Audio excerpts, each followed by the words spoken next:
Hay una pregunta que yo me he hecho desde hace tiempo, ¿no? Hace bastante tiempo, la cual me ha llevado a quizás em, comprender más en muchas cosas, tener más revelación de Dios y más discernimiento.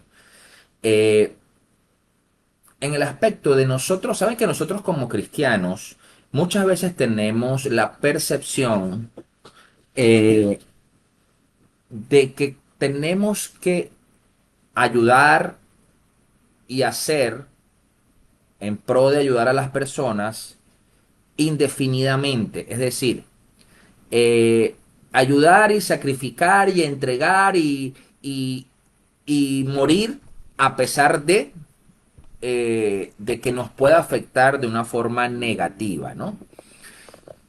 Y eso hasta cierto punto es así, pero yo le preguntaba al Señor, Señor, ¿cuál es el límite de esto, no? Porque Jesús nos llama a un amor sacrificial, pero no a un autosacrificio, ¿ok? Porque se puede llegar a convertir en necedad. Entonces, nuestra ayuda por lo general debe ser filtrada, ¿ok? Y ya vamos a hablar de eso, ya les voy a explicar un poco más de eso. Eh, ¿Por qué? Porque realmente puede existir, yo no sé si a usted le ha pasado, quizás no a nivel de iglesia o a nivel ministerial, pero sí quizás a nivel laboral o a nivel incluso familiar, refiriéndose a la familia extendida, ¿no? Eh, Porque hay una condición que, que pasa mucho en nuestras iglesias o en nuestra vida, que yo lo puedo catalogar o llamar como, yo lo digo, un burnout espiritual o una fatiga crónica de la compasión. Psicológicamente hay un término, un diagnóstico que da la psicología que se llama el síndrome del Salvador. Entonces, cuando yo me di a la tarea de investigar un poco sobre este síndrome, ¿no? Y de ver de qué se trata esto. Y les leo textualmente, ¿no? Lo que conseguí. Dice, el síndrome del Salvador es un patrón psicológico en el que una persona siente una necesidad compulsiva de rescatar, ayudar o cuidar a otros de forma excesiva, a menudo a expensas de su propio bienestar y necesidades. Quienes lo padecen se sienten responsables de la felicidad ajena, buscan personas en problemas, descuidan sus propias necesidades físicas y emocionales y basan su autoestima en la aprobación de que reciben por su capacidad de ayudar. Entonces tú dices, ¿hasta qué punto como cristiano yo ayudo sin caer en esto? Porque cuando vemos estas características de una persona que padece del síndrome del Salvador, las características son que tienen necesidad de ayudar, o sea, es una compulsión incontrolable por ofrecer ayuda, incluso cuando no se les pide, descuido de sí mismo, ¿ok? Ignorar sus propias necesidades físicas, emocionales o mentales, tiene una autoestima condicional, que esa autoestima condicional se trata de que su valor vale, valga la redundancia, o tiene un valor por la capacidad que tiene de ayudar a otros. Y además de eso, esa persona siente síntomas o sentimientos de obligación. Es decir, siente un fuerte sentido de responsabilidad hacia los demás y siente culpa incluso si no puede ayudar. Además de eso, tiene una búsqueda de aprobación. Necesita sentirse necesitado. Valga la redundancia. Es decir, se siente aceptado por las acciones de ayuda que hace.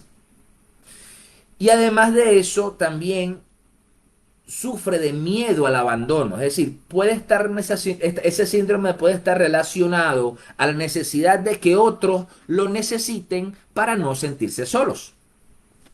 Entonces, tú dices, cónchale, está complejo, ¿verdad? Porque puede, podemos llegar a confundir el ayudar como Dios nos dice que debemos ayudar al caer en esta situación. Las motivaciones pueden ser varias.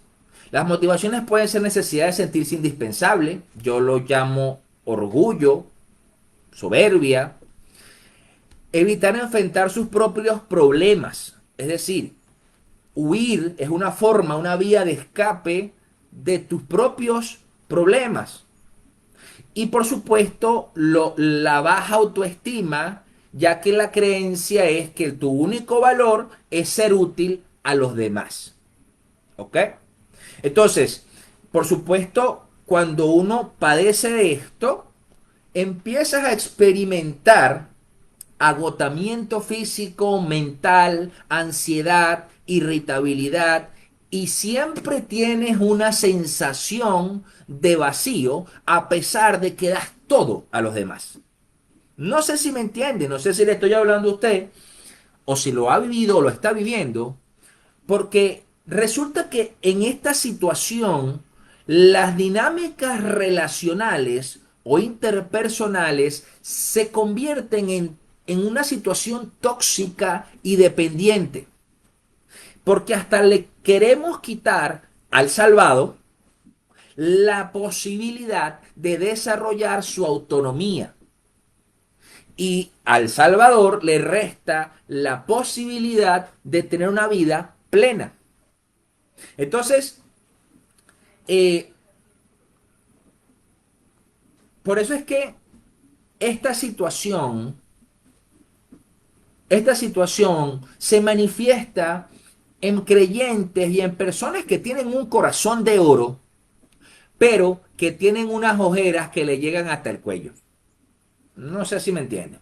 Entonces, es decir, es el que siempre dice sí, son los que cargan los problemas de todos y los que sienten culpa, una culpa, ¿sabe? Una culpa aplastante, esa culpa que te hace sentir chiquito si no puedes resolver la crisis de alguien.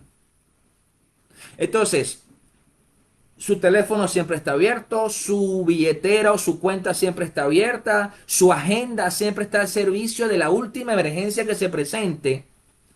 Y eso no quiere decir que no amen a Jesús. Aman a Jesús, aman al Señor, pero están exhaustos, frustrados y a veces se sienten hasta resentidos. Entonces, esa fatiga nos pueden, o en lo personal me llevó a mí, estoy hablando de cómo Dios me ha tratado con este punto, nos puede llevar a una pregunta que hasta la podemos hasta pensar, dice, ¿será que yo estoy haciendo lo correcto? ¿Será que este cansancio que siento es evidencia de mi consagración a Dios o es evidencia de mi necesidad? Y me surgió otra pregunta. O sea, es decir, siempre debemos ayudar aunque eso afecte mi propia vida, aunque me afecte negativamente. Es decir, ¿dónde está la línea entre ser un buen discípulo y desarrollar un complejo de Salvador? Entonces, eso me llevó a la palabra al libro de Mateo. Ya vamos a hablar de eso. Porque la cuestión aquí está en que no podemos confiar en nuestros sentimientos ni en las expectativas de la gente. Entonces, ¿qué pasa? Cuando nosotros confiamos en nuestros sentimientos, probablemente estamos siendo engañados por nuestro propio corazón. Y cuando estamos confiando en las expectativas de la gente, cuando no cumple la expectativa de la gente, quizás ya no vales, o cuando ya la cumples y surge otra expectativa mayor, ya la tuya no funciona. ¿Sí me entienden? Entonces, eh, la palabra me llevó al libro de Mateo 7 y al libro de Mateo 13 y le explico por qué.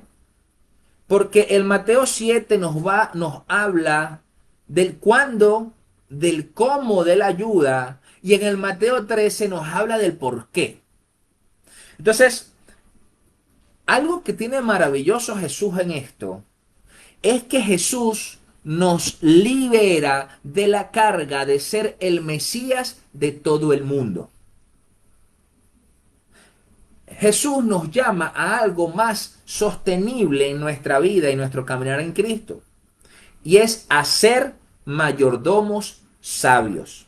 Yo titulé esta prédica El Salvador y el Mayordomo. ¿Por qué? Porque el mayordomo aprende a discernir dónde, cuándo y cómo invertir los recursos que Dios nos ha encomendado. Entonces, quiero que vayamos a la palabra. Si tiene su Biblia allí, acompáñenme. Y si no la tiene a la mano, escúcheme con detenimiento para que lo analicemos. En el libro de Mateo tenemos un primer filtro para identificar esto.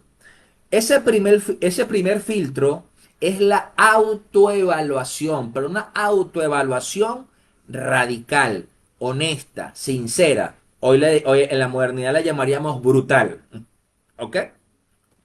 Mateo capítulo 7, vamos a leer ahorita del versículo 1 al 5. Dice, no juzguen a nadie para que nadie los juzgue a ustedes. Porque tal como juzguen se les juzgará, y con la medida que midan a otros se les medirá a ustedes. ¿Por qué te fijas en la astilla que tiene tu hermano en el ojo y no le das importancia a la viga que está en el tuyo? ¿Cómo puedes decirle a tu hermano, déjame sacarte la astilla del ojo, cuando ahí tienes una viga en el tuyo? Y ahí se pone rudo. Hipócrita, dice, saca primero la viga de tu propio ojo y entonces verás con claridad para sacar la astilla del ojo de tu hermano. Y vamos a hacer una pausa aquí. Aquí estamos en la predicación más importante que tuvo el Señor mientras caminó en la tierra, y es el Sermón del Monte, donde se está dirigiendo a un grupo de personas, judíos y fariseos, donde en ese entonces la crítica religiosa era un arte. Es decir, existían fariseos expertos en usar la ley de Dios con un microscopio para magnificar las faltas ajenas, pero ignorando las suyas. ¿Ok? Eso es para ponerlo primero en contexto. Entonces, vemos aquí en esta hipérbole de la viga y de la paja algo importante. Una viga en una estructura, ¿ok? En una construcción, una viga es un madero o una parte estructural. ¿Ok? Estructural de esa construcción, valga la redundancia. ¿Por qué? Porque sin esa viga no puede sostenerse, se cae.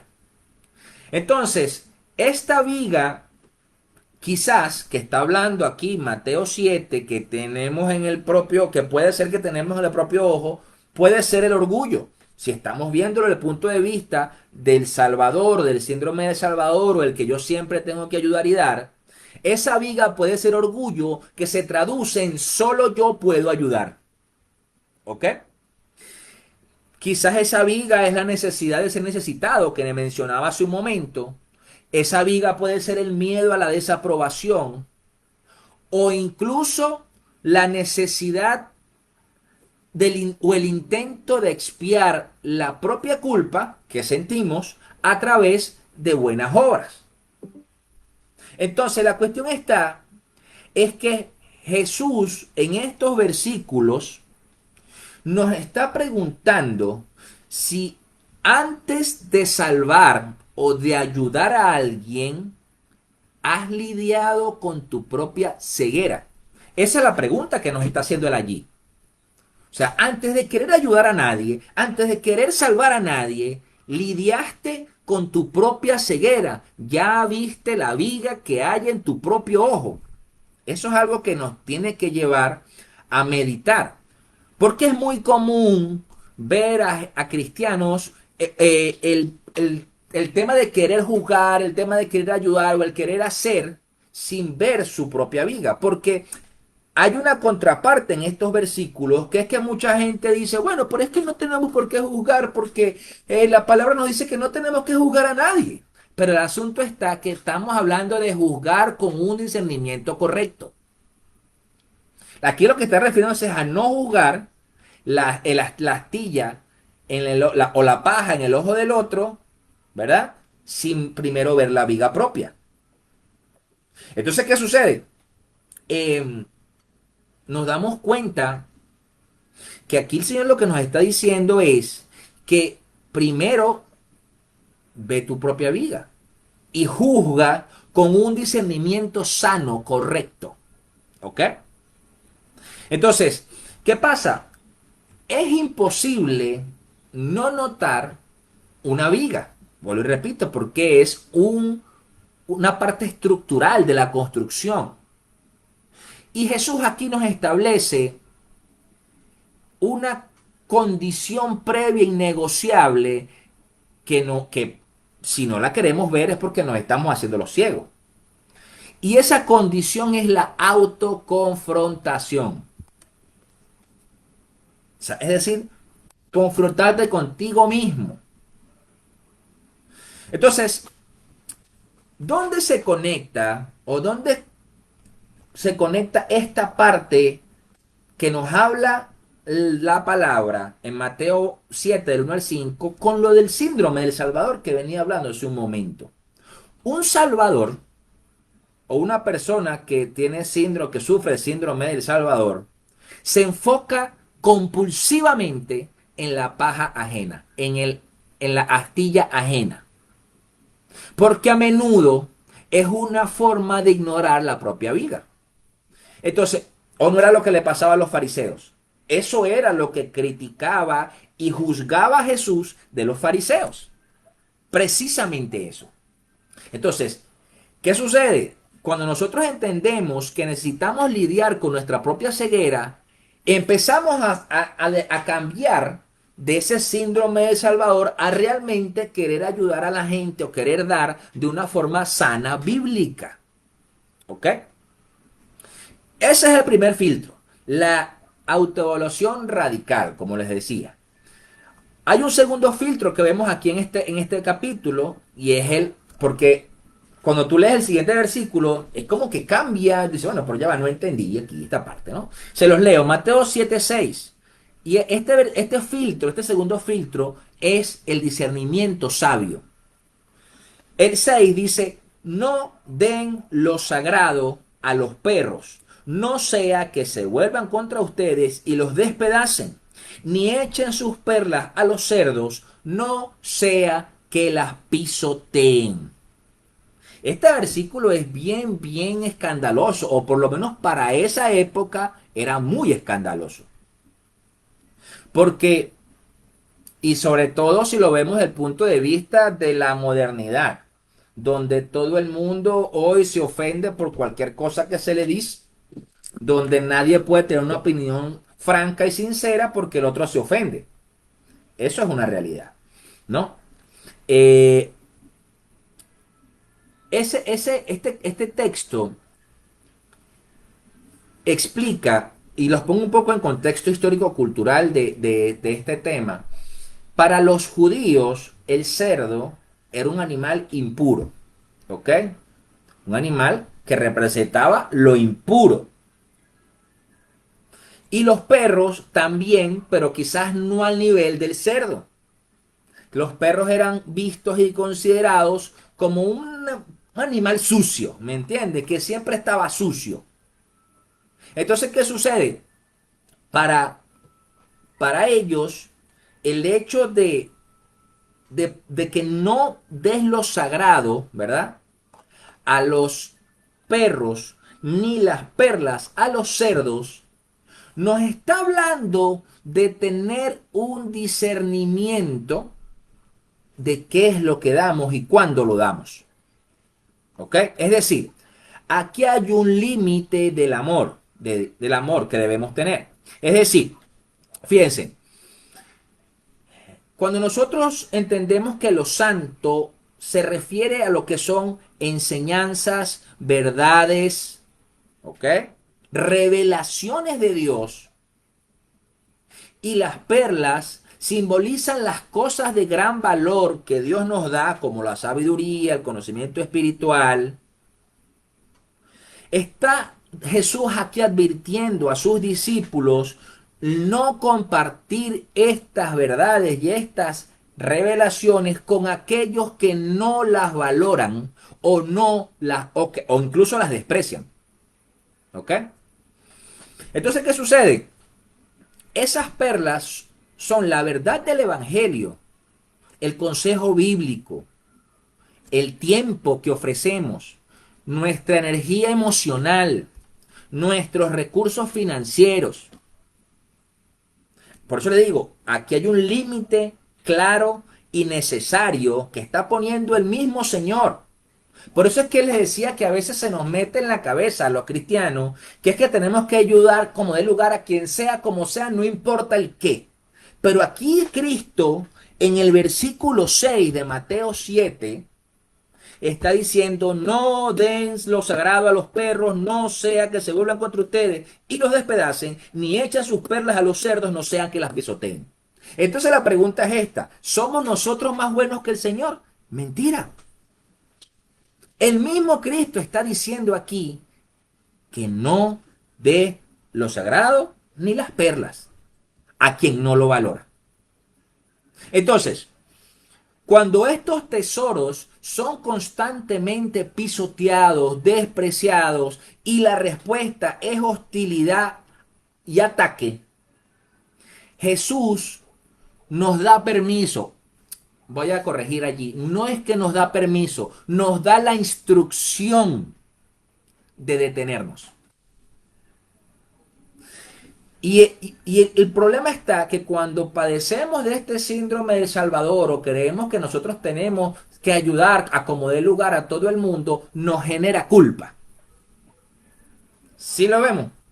Entonces, ¿y por qué le digo esto? Yo he enfrentado esto mismo. Yo me he enfrentado contra esto, porque uno como cuando tiene un corazón pastoral y tiene un corazón que ama a la gente, tú quieres ayudar y dar a hacer todo lo que tienes que hacer. Pero con el tiempo me ha tocado aprender que hay momentos que no se debe. No porque no queramos, sino que por instrucción de Dios esto es lo correcto. ¿Sí lo vemos? Entonces, ¿qué pasa con esto? Este filtro del discernimiento sabio nos ayuda a contradecir ese síndrome de Salvador. Un complejo de Salvador no tiene esta categoría de discernir con sabiduría. Entonces, ¿por qué? Porque quien padece de esto puede seguir lanzando perlas a los cerdos sin importar el costo. Incluso se está siendo despedazado.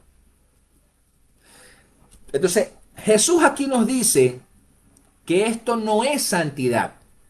Esto es falta de mayordomía. Qué duro, ¿verdad? Es muy duro, porque cuando uno lo comprende, dice, he sido un mal mayordomo. Porque a veces cuando pensamos en mayordomía, pensamos solamente en las cosas materiales, en el dinero, en el tiempo, pero no pensamos muchas veces en las cosas espirituales. Y aquí nos está diciendo también, ten el discernimiento de con quién entrega las perlas espirituales. Es lo que está diciendo aquí. Entonces, ¿qué pasa con esto? Estamos hablando de dos filtros que nos ayudan a identificar en dónde estamos parados nosotros. ¿Estamos ayudando de una forma bíblica sana o estamos ayudando de una forma excesiva, dañina, tóxica, como la síndrome del Salvador? ¿Mm? Eh, Ahora, ¿qué pasa con esto? Esto que acabamos de leer en Mateo 7 nos está hablando del cómo y el cuándo debemos ayudar o dar esas perlas, dar eso sagrado. ¿Ok? Pero vámonos ahora a Mateo 13, unos capítulos más adelante, que es un capítulo que estoy seguro que muchos han leído, pero quiero que lo veamos, porque estudiando un poco de esto me llevó a conectarlo. Dice, esta es la parábola del sembrador. Dice la palabra en el versículo 1 del capítulo 13 en adelante. Dice, ese mismo día salió Jesús de la casa y se sentó junto al lago. Era tal la multitud que se reunió para verlo, que él tuvo que subir a una barca donde se sentó mientras toda la gente estaba de pie en la orilla. Y él les dijo en parábolas muchas cosas como estas. Un sembrador salió a sembrar mientras iba esparciendo la semilla, una parte cayó junto al camino y llegaron los pájaros y se la comieron. Otra parte cayó en terreno pedregoso sin mucha tierra. Esa semilla brotó pronto porque la tierra no era profunda. Pero cuando salió el sol, las plantas se marchitaron y por no tener raíz se secaron. Otra parte de la semilla cayó entre espinos que al crecer se ahogaron, pero las otras semillas cayeron en buen terreno, en el que se dio una cosecha que rindió 30, 60 y hasta 100 veces más de lo que había sembrado. Los discípulos, el que tenga oídos, que oiga. Los discípulos se acercaron y le preguntaron, ¿por qué le hablas a la gente en parábolas? Y fíjense en la respuesta del Señor. A ustedes se les ha concedido conocer los secretos del reino de los cielos, pero a ellos no. Al que tiene, al que tiene se le dará más y tendrán abundancia. Al que no tiene, hasta lo poco que tiene se le quitará. Eso lo está diciendo Cristo. Eso lo está diciendo el Señor. Dice, por eso les hablo a ellos en parábolas. Y él da la razón del por qué. Este es el porqué de lo que estoy diciéndole. Aunque miran, no ven. Aunque oyen, no escuchan ni entienden. En ellos se cumple la profecía de Isaías. Por mucho que oigan, no entenderán. Por mucho que vean, no percibirán. Porque el corazón de este pueblo se ha vuelto insensible, se les han embotado los oídos y se les han cerrado los ojos. De lo contrario, verían con los ojos, oirían con los oídos y entenderían con el corazón y se convertirían y yo los sanaría. Qué fuerte, ¿verdad? Porque resulta que aquí lo que nos está diciendo el Señor es que ni Él mismo, ni Él siendo el Señor, va contra la palabra. Porque Él está diciendo, aquí se está cumpliendo la profecía de Isaías. Entonces, ¿a qué lo quiero llevar yo con esto? Cuando nosotros nos empeñamos en algo que quizás no se da, que no, sin cambiar la forma o las estrategias o poniendo la confianza y el esfuerzo en lo que nosotros estamos haciendo más que en Dios, no estamos entendiendo que quizás estamos en esta etapa. Que quizás la gente no, aunque oyen no escuchan, aunque miran no ven, sí lo vemos, sí lo entendemos. Entonces, eso no tiene por qué hacernos sentir culpables. Lo que pasa es que tenemos que entonces entrar ahora en oración para que sea Dios haciendo. Yo no estoy diciendo que es que vamos a olvidarnos de la gente y vamos a aborrecer a la gente. No, no, no, no. Hay que amar a la gente. Pero el punto es hasta qué punto deben recibir ayuda. ¿Sí lo ven? Entonces, cuando nosotros nos damos cuenta de este capítulo, en esa razón de fondo, el por qué, se trata de la realidad de los corazones. Y yo no sé si usted me está siguiendo el hilo, pero yo hoy estoy hablando teología muy profunda. ¿Por qué? Porque la parábola del sembrador nos está diciendo que la semilla, es decir, la palabra, la ayuda, el evangelio en sí, es perfecta. El sembrador es generoso. Nosotros podemos ser generosos, como Cristo es generoso. El problema aquí está en la receptividad del suelo. Hay que tener discernimiento, como estamos hablando en el punto anterior, en el filtro anterior. Entonces, ¿qué haría un agricultor sabio? Una persona que conoce de siembra, que conoce de tierra, ¿qué haría?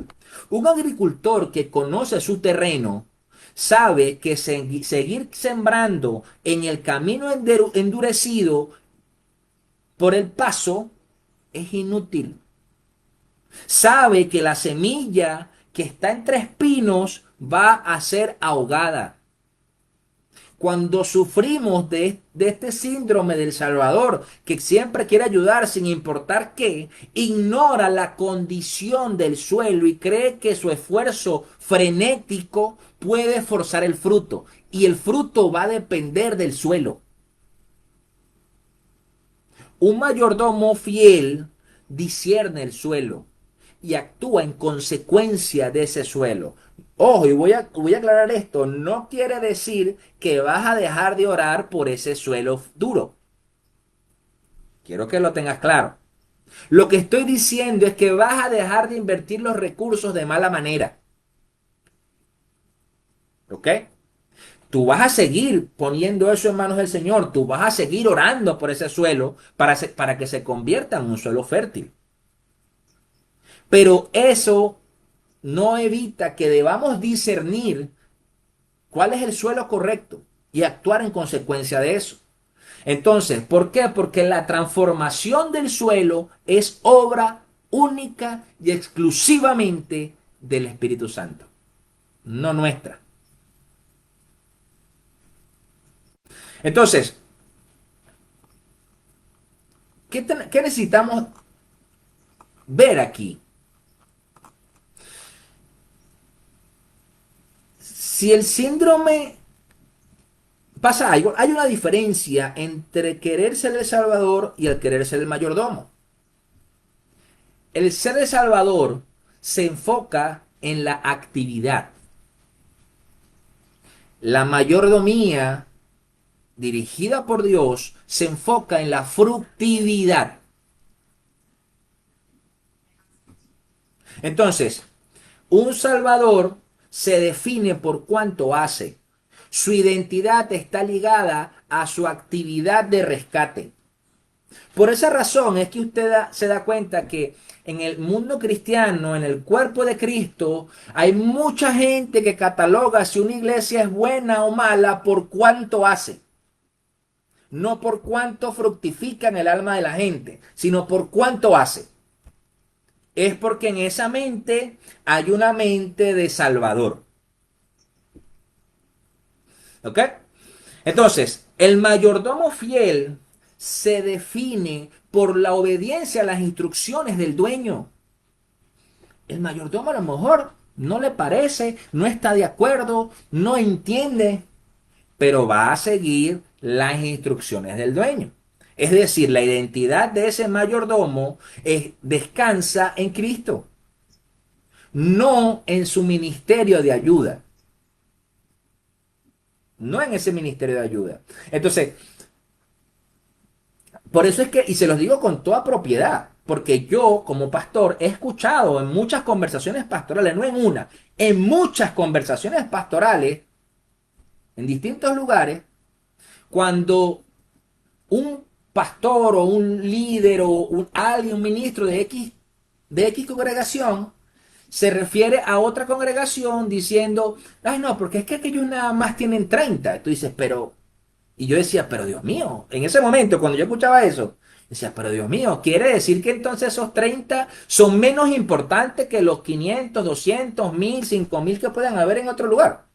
No, porque para Cristo, fíjense lo siguiente, en este versículo de Mateo 13, que les repito, el versículo 11, a ustedes se les ha concedido conocer los secretos del reino de los cielos, pero a ellos no. ¿Cuántos eran los discípulos? 12. Después eran más, después se sumaron uno, después se fueron, pero los discípulos cercanos eran 12. Y Jesús prefirió decirle los secretos a estos 12 que a toda la multitud que lo estaba escuchando. Entonces eso va muy contradictorio a lo que muchas veces la gente piensa. No se trata de la actividad, se trata del fruto. ¿Cómo está el alma de la gente? ¿El alma está fructificando o no? Entonces, cuando un mayordomo, cuando tienes un corazón de mayordomía, con una identidad en Cristo, que no se enfoca en tu ministerio de ayuda, vas a poder descansar y poner límites porque le estás confiando los resultados a Dios. Porque sabe que el fruto no depende de sí mismo, sino depende de Él, de Dios. Entonces, es algo que necesitamos aprender y recibir. Saben, cuando las personas practican o dan un amor irresponsable o indiscriminado, puede ser que esté padeciendo de un síndrome del Salvador. Y eso abarca incluso fuera de la iglesia, más allá, cuando una mamá, un papá da un amor irresponsable a sus hijos, está haciendo ese síndrome, que cree que nada más él es el que puede hacer que ese hijo se levante, cuando realmente el hijo tiene que avanzar y caminar, y el padre estar detrás, apoyando, ayudando, orando, guiando, pero dejándolo que la otra persona tenga sus decisiones y su camino. Entonces, el mayordomo practica un amor con discernimiento. ¿Por qué? Porque la diferencia está que cuando uno tiene esa mentalidad de Salvador, confunde el mandato de amar a todos, que eso está correcto. La Biblia enseña, ama a tu prójimo, ama a Dios sobre todas las cosas y ama a tu prójimo como a ti mismo. Por eso es que este tema de ayudar indiscriminadamente, a pesar de sacrificando todo lo que tenga que sacrificar de mi vida, no va ligado a lo que dice la palabra, porque la palabra dice amar a Dios sobre todas las cosas y ama a tu prójimo como a ti mismo. Si tú no te amas tú, no puedes amar al otro. Entonces, ¿qué sucede? Un salvador confunde el mandato de amar a todos con el mandato de ayudar a todos de la misma manera y en todo momento. Yo estoy casi seguro, digo casi porque, bueno, no puedo hablar por todos los padres, pero yo voy a hablar por mí como padre. Un padre que tiene distintos hijos, varios hijos, conoce la personalidad de cada hijo. Conoce cada hijo en qué es bueno, en qué no es tan bueno, en qué es responsable, en qué no es responsable. Entonces vamos a suponer que tú eres un padre o una madre que tiene infinitos recursos, que tiene mucho dinero. Y tienes un hijo que es sabio con el dinero, que procura administrarlo bien, que lo invierte en lo correcto, que no lo malgasta. Y tienes un hijo que quizás anda en cosas que no debe, quizás tiene vicios, quizás lo malgasta en alcohol, drogas, lascivia, mujeres u hombres en el caso de... Entonces, ¿a quién le darías realmente la responsabilidad de llevar la fortuna que tienes? ¿A cuál lo harías? Con sinceridad. Por supuesto que al que tiene la sabiduría. No quiere decir que no ames a tus dos hijos, los amas de la misma manera, pero la forma en que los vas a ayudar es distinta. ¿Por qué? Porque resulta que conseguimos este ejemplo en la palabra del hijo pródigo, esa es la que estaba pensando, del hijo pródigo. El papá le dio todo y el hombre malgastó lo que tenía, malgastó. Y el hijo mayor tenía otro problema, era distinto. Pero la realidad es que si a pesar de que el papá lo ayudó y le dio todo para que el hombre, gracias Otto, para que el hombre le diera todo lo que tenía que darle, ¿verdad? Como papá, como herencia, el hombre fue y lo malgastó y quien labró ese terreno fue el Señor, fue Dios. Fue el que hizo que se diera cuenta, conchale, ¿qué estoy haciendo con mi vida? No se trataba de que tanto le diera al papá, ¿sí lo vemos? Entonces, Muchas veces, volviendo al punto del amor, digo, el amor, el del Salvador se convierte en un amor irresponsable que confunde el amar a todos con el ayudar a todos en todo momento y en cualquier momento y de cualquier manera. Pero un mayordomo fiel ama a la persona cuyo corazón quizás se endureció, pero expresa su amor de manera diferente. ¿A través de qué? A través de la oración, a través del testimonio pasivo y a veces a través de lo difícil de decir un no, que establece un límite. Uno lo experimenta. Yo lo he experimentado como pastor más de una vez. Cuando hay personas que tú las ayudas, las ayudas, las ayudas, tú eres bueno, tú eres el mejor, tú eres el ángel que Dios les envió. Pero cuando tú les dices, oye, no, entonces tú ya no eres tan bueno. Tú eres malo, tú no eres una persona de Dios y todo aquello. ¿Me entiendes? Cuando no entiendes que se le está diciendo que no por amor a él. Vuelvo y repito al ejemplo del padre y los hijos. Si tú sabes que tu hijo está perdido en las drogas, ¿verdad? Y que si le das dinero, lo único que hace es irse a comprar droga, ¿tú le seguirías dando dinero? Bueno, hay casos de papás que sí lo hacen. Porque prefieren tenerlo ahí en la casa viéndolo en el estado que está. ¿Me entiendes?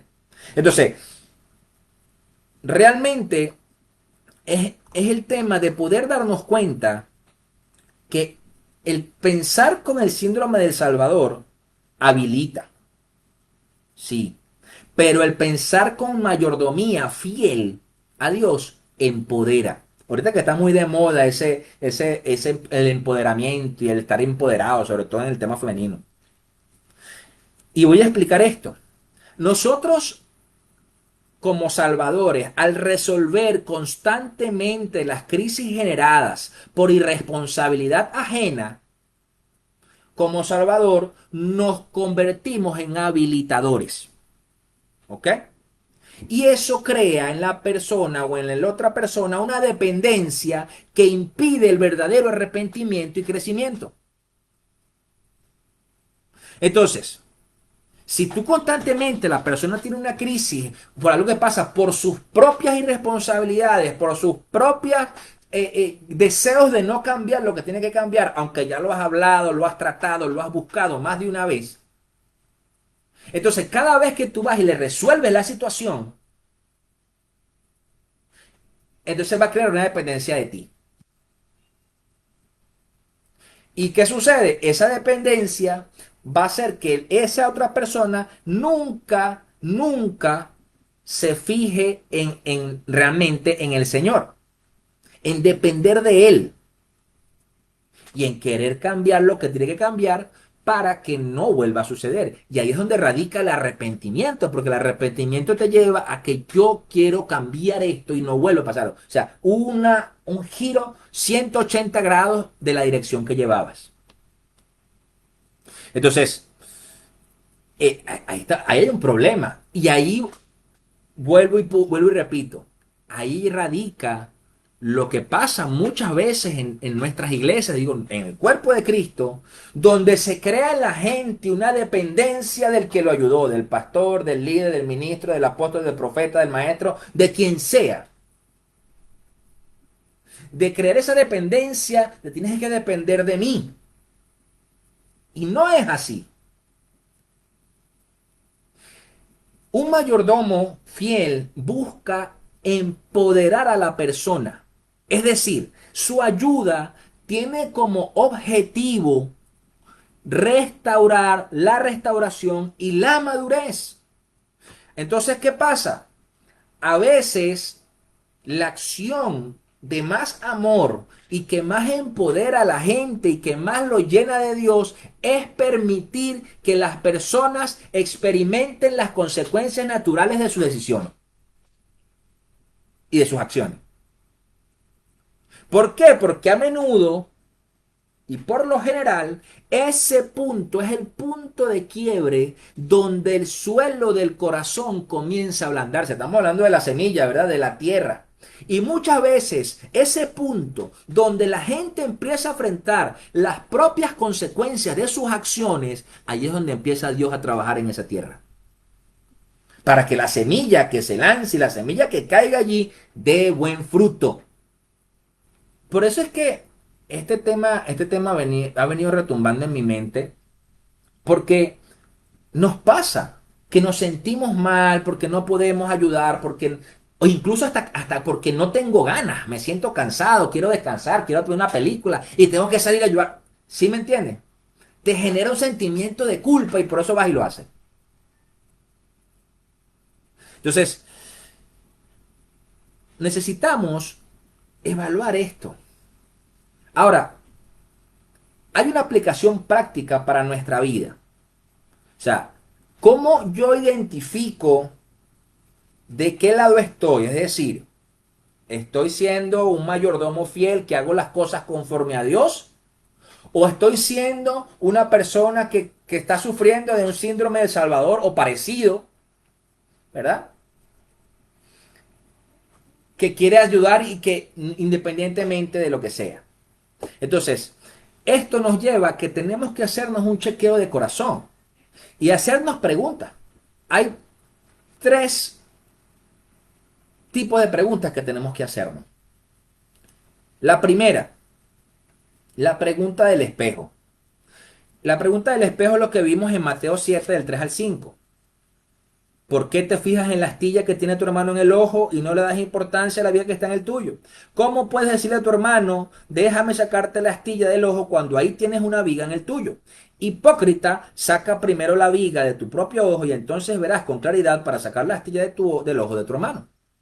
O sea, aquí tenemos que identificar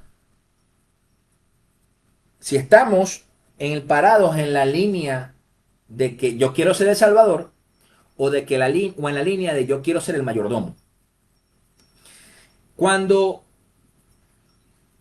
hay una señal que te debe dar alerta cuando quieres ser el Salvador, el pensamiento es este. O sea, la pregunta, primero, antes de avanzar allí, la pregunta del espejo sería, ¿por qué estoy haciendo esto? Cada vez que usted quiera dar, ayudar, hacer para alguien o incluso para Dios, pero pregúntese por qué estoy haciendo esto. Es decir, vamos a poner un ejemplo.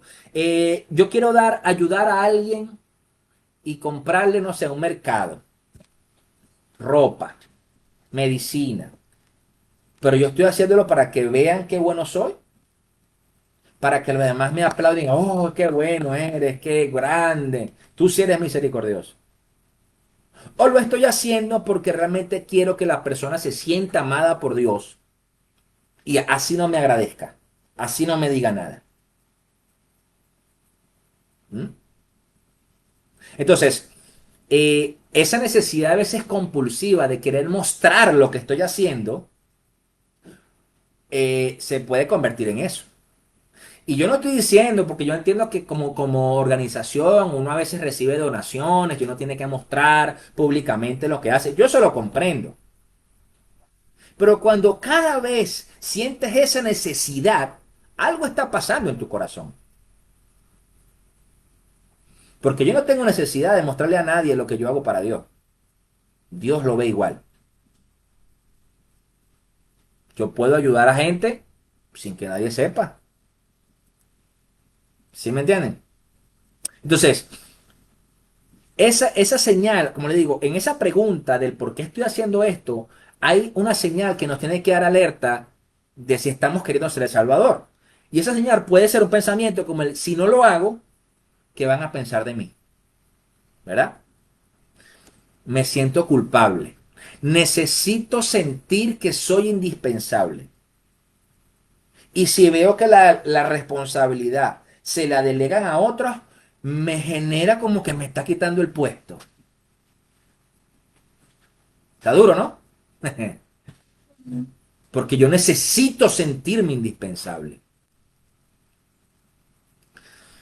Esa sería una señal que nos advierte si estamos teniendo un corazón de salvador más que de mayordomo. Ahora, una respuesta o un pensamiento como el de mayordomo Sería, Señor, purifica mi corazón, permíteme ayudar desde un lugar de amor genuino, en obediencia a ti, no por miedo, ni por orgullo, ni por culpa. ¿Ok? Segunda pregunta que tenemos que hacernos para identificar esto en una aplicación práctica en nuestro día a día. Mateo 13, ya lo leímos, la parábola del sembrador.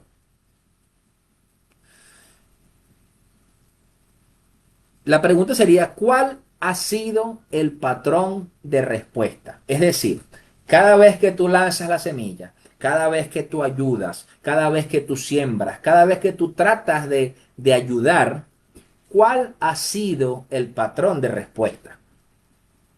Hay una señal que tiene que alertarnos cuando estamos pensando como Salvador. Y el pensamiento puede ser algo así. No importa que haya ignorado mi consejo las últimas 10 veces. Esta vez va a ser diferente. Tengo que seguir intentándolo. Saben, yo en mi vida pastoral he sufrido mucho, he pasado por esas etapas. En el querer hablar lo mismo una, otra vez, dos, tres, cuatro, cinco, 10 veces. Hoy día no es así. Quien me pide consejería sabe que no es así. Lo conversamos una vez, lo conversamos 2 veces, quizás una tercera, no más.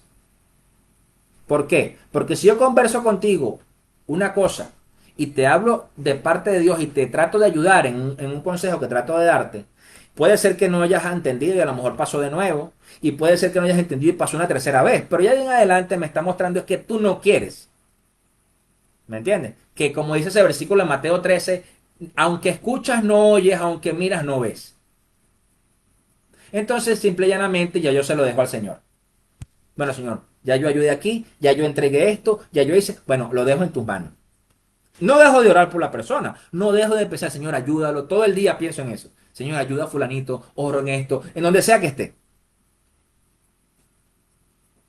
Pero la realidad es que el pensamiento cuando queremos ser siempre el Salvador nos dice, no, no importa, hay que hacerlo, porque es que,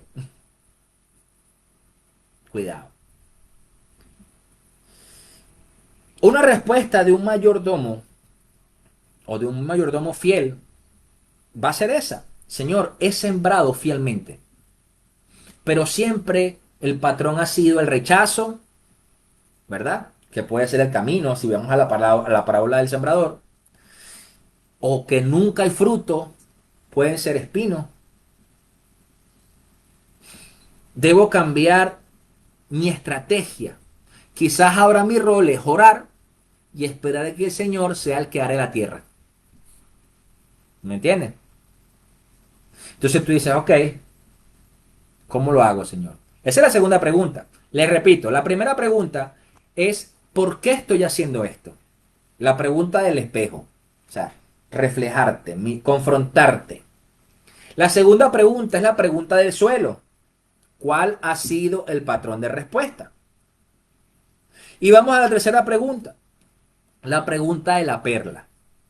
Mateo 7:6 lo leímos. No des lo sagrado a los perros, no sea que se vuelva contra ustedes y los despedacen, ni echen sus perlas a los cerdos, no sean que las pisoteen. La pregunta en este punto de las perlas es, ¿cuál es el costo de esta ayuda? ¿Cuánto me cuesta? ¿Ok? Entonces, ¿qué pasa con eso? Cuando nosotros tenemos un pensamiento de Salvador, se traduce en esto. No importa que esto esté destruyendo mi matrimonio, no importa que esté destruyendo mi salud, ni mi propia relación con Dios. Yo tengo que sacrificarlo todo. Eso suena muy parecido. Yo he conocido ministros de Dios que sacrifican hasta su familia. Y yo no veo en la palabra, no lo he conseguido donde Dios te dice, sacrifica a tus hijos para hacer lo que yo te pido. Porque incluso Abraham se lo pidió y de corazón lo hizo y Dios se lo dejó. Entonces, espérate, Dios en la palabra siempre llama por familia. siempre llama por familias. Entonces, ¿cómo es que tú vas a sacrificar a tu familia para qué? ¿Sí me entiendes? Por ejemplo, y voy a ser muy claro y muy transparente en esto. O sea, por ejemplo, yo no puedo dejar de ser el papá, ¿verdad? Porque es que el ministerio y no atender a mis hijos, ni ser un buen padre, ni ser un buen consejero, ni estar con ellos en sus victorias y en sus derrotas, porque es que el ministerio. ¿Eso qué haría en el hijo? ¿Alejarlo o acercarlo más a Dios? Alejarlo, por supuesto. Entonces, por esa razón es que tú ves que en la parábola del hijo pródigo, el papá, aunque ve que el hijo se gastó todo, que llegó todo percucio, que llegó hediondo a cochino, todo lo que sea, el tipo lo recibió con abrazo, corrió hasta él.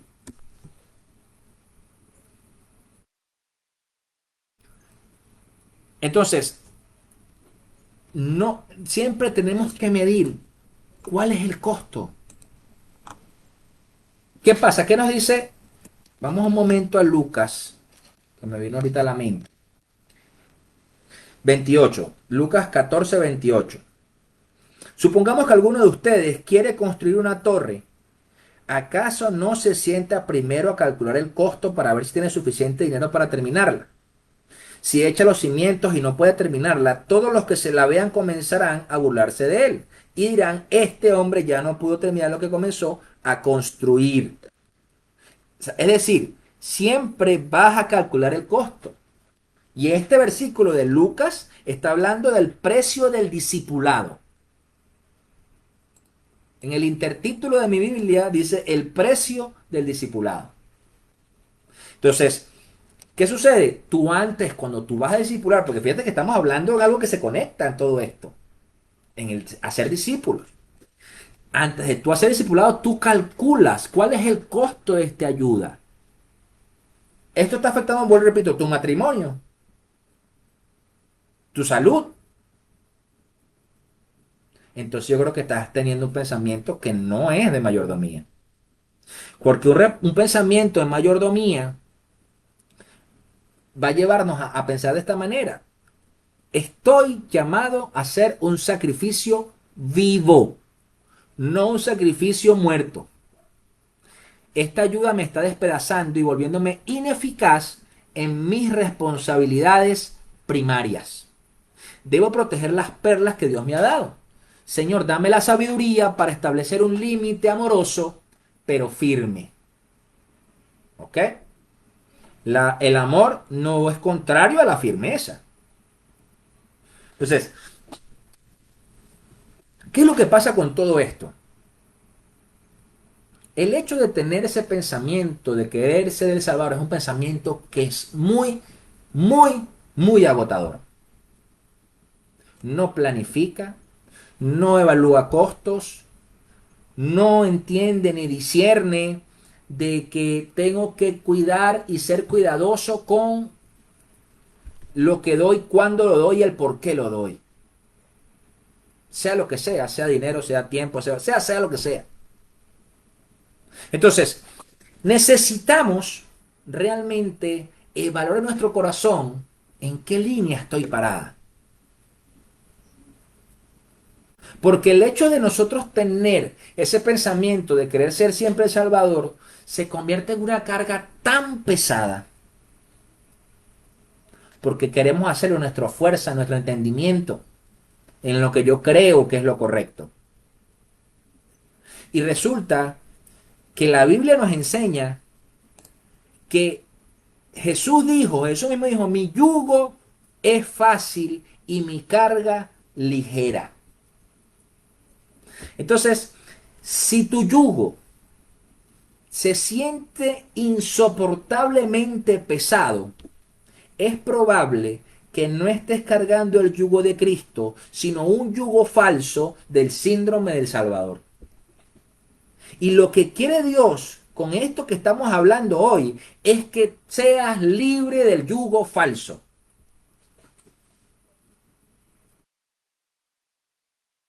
Otra de las cosas que yo quiero que usted se lleve hoy y lo internalice es que solo hay un Salvador. Se lo repito, solo hay un Salvador. Voy a ser franco, voy a ser directo. Nuestra ciudad, tu ciudad, si me estás viendo desde otra ciudad, que no es Caracas, no necesita que tú seas su Salvador. Tu familia no necesita que tú seas su Salvador.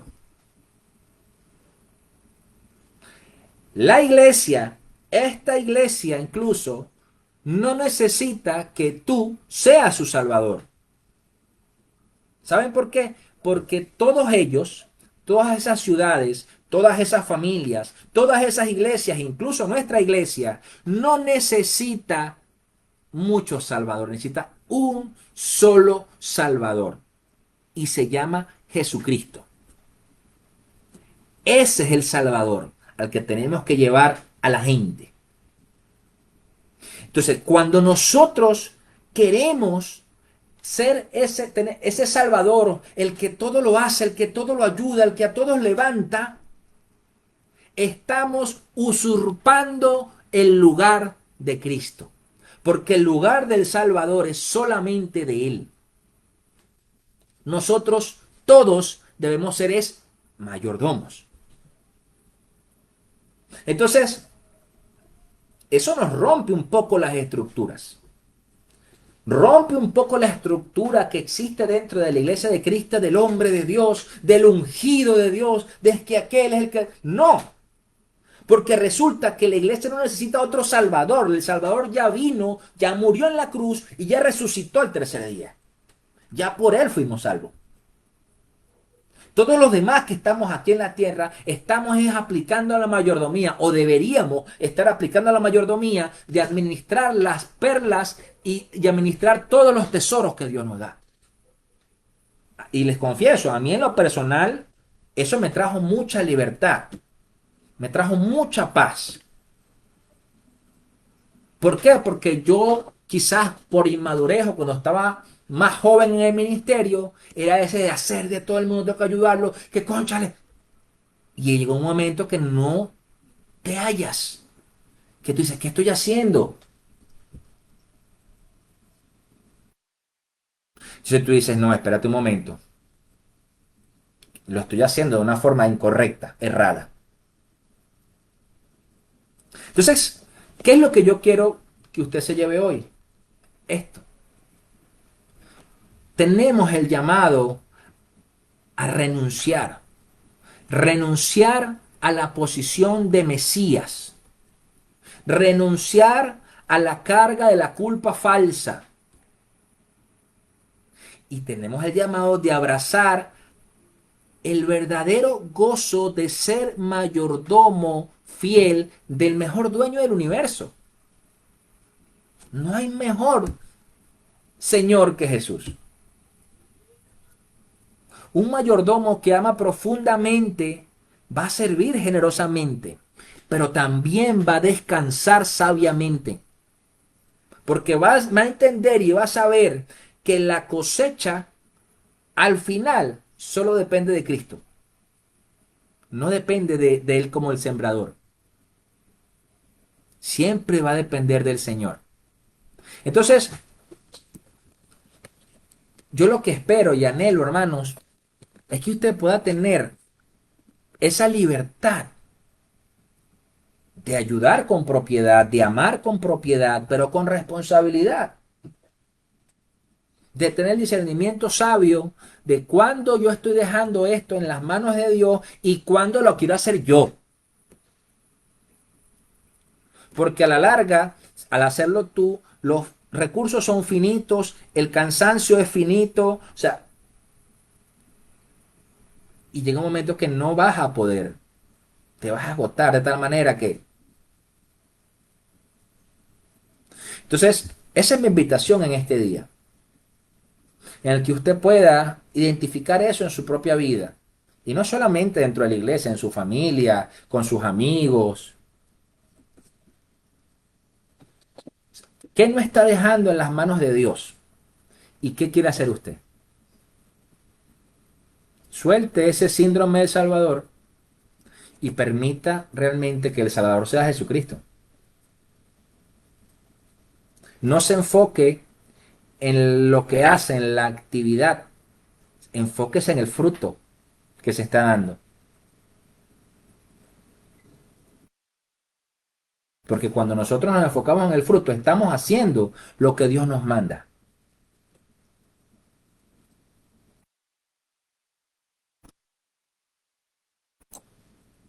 ¿O no dice la palabra que aquellos pámpanos, que aquellos vid que no dé fruto van a ser cortadas? ¿Ah? Entonces, ¿de qué sirve tener una enramada completa de pámpanos sin fruto? Ah, es que voy a sembrar 5 hectáreas de vid, pero ninguno da fruto. No sirve. ¿Sí lo vemos?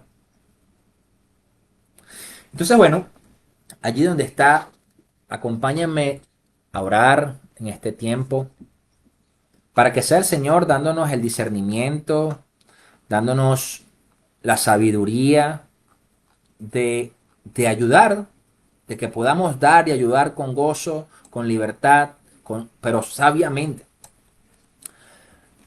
Padre, en el nombre de Jesús, hoy nos colocamos delante de ti, Señor. Primeramente, Señor, pidiendo perdón si en algún punto de nuestra vida, de nuestro servicio, de nuestro caminar contigo, hemos querido ser el Salvador, Señor. Si hemos usurpado, Señor, tu lugar por no tener clara cuál es nuestro propósito ni nuestra meta, Señor. Te pido, Padre, que en el nombre de Jesús seas tú en cada uno de nosotros. Hoy renunciamos, Señor, a esa posición de Mesías, Señor. Creemos que tú eres el único quien fue a la cruz por nuestros pecados, a salvarnos, Señor, para que podamos tener acceso al Padre. Te pido, Rey, que en el nombre de Jesús seas tú, Señor, llenándonos de tu presencia, de tu sabiduría. Que podamos, Rey, identificar, Padre Santo, por qué estamos haciendo las cosas. Que podamos, Señor, ver, Señor, el patrón del suelo en el que estamos sembrando. Y que podamos calcular, Señor, el costo de la ayuda que estemos dando. Ayúdanos a ser libres de todo yugo falso que no venga de ti, Señor. Y que en el nombre poderoso de Jesús podamos poner la mirada solo en ti como Salvador. Y que todo aquel al que ayudemos, que todo aquel al que sirvamos, se enfoque y ponga tu mirada solo en ti, Señor. Te damos gracias, Señor, por cada una de nuestras vidas, por nuestras familias. Y te pido, Rey, que en el poderoso nombre de Jesús seas tú proveyendo a cada una de ellas. Que no falte provisión en nuestros hogares, que sobreabundes en alimento, que sobreabundes en presencia, en mosto, Señor, y en sabiduría. Que podamos ayudar a quien necesite de nuestra ayuda, Padre Santo, para que lo hagamos con sabiduría, Rey. Te pido, Padre, que en el nombre poderoso de Jesús seas tú, Señor, quien nos guarde, que haga un vallado de ángeles alrededor de nuestros hogares, llevándote todo espíritu de discordia, Señor. Toda cosa contraria, toda culpa, Padre Santo, en los corazones y en las mentes. Y que en el nombre poderoso de Jesús seas tú derribando todo ego, toda soberbia y toda vanidad en nuestra vida. Te pido que bendigas cada ofrenda, cada diezmo, cada cosa que siembran mis hermanos en tu reino. Y que en el nombre poderoso de Jesús seas tú multiplicándoles al 30, al 60 y al 100 por uno, Señor. Te pido, Rey, que nos guardes de todo plan del enemigo, de toda venganza, de toda arma forjada contra nosotros, y que podamos mostrar siempre de tu presencia y de tu luz a todo aquel que nos vea. Bendecimos tu nombre, te damos la gloria, te damos la honra. En el poderoso nombre de Jesús. Amén y amén.